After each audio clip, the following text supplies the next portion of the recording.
kayo. Kasi kayo na paulit-ulit ka pa. Kaya ako pinapatigil yung ganun kasi nagsasalita pa ako ba may pagpasok niyan. Pasabog na sagutan. Dustin at Atik lang. Sige. Parang gusto ko mag-bolon, Ma, wag ma. Hindi. Sige lang. Hindi ko kayang makipagplastikan. Hindi ako Sorry sa love team nyo, ha? Nagkabanggaan sa PBB, walkout scene, trending.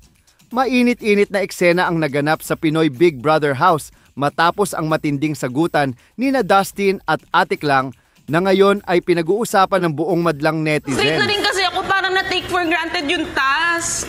Easy, iwanan mo na yan. Guys, everybody except for them out. Ate tayo yan. Sino ang gusto? Sa isang challenge na ibinigay ni Kuya, makikita sa footage na parehong pilit na iniintindi ng dalawa ang panig ng isa't isa. Tutuusin, ang luwag-luwag na namin. Totoo lang kanina nakikita kita nagdadabog na Steve. Pero tila hindi talaga nagkaintindihan. Ayon sa mga fans, makikitang kalmado si Dustin sa umpisa habang sinusubukang unawain ang punto ni Atik lang tungkol sa kanilang task. Ngunit habang tumatagal, nawalan na ng pasensya si Atik lang at tila nabuwisit na sa kakulitan ni Dustin na hindi makuha ang gusto niyang okay iparating. naman si Bianca kakausap ikaw.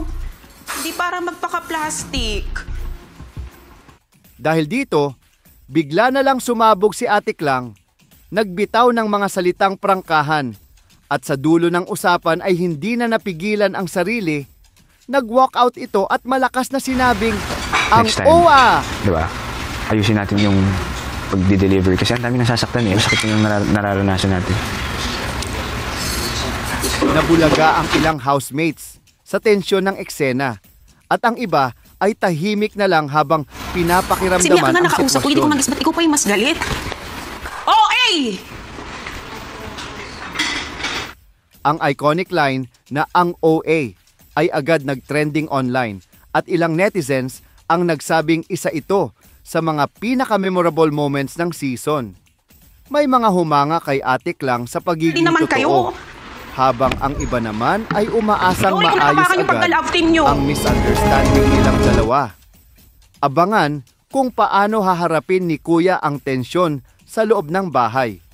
At kung may reconciliation bang magaganap o isa pa itong simula ng mas mainit na drama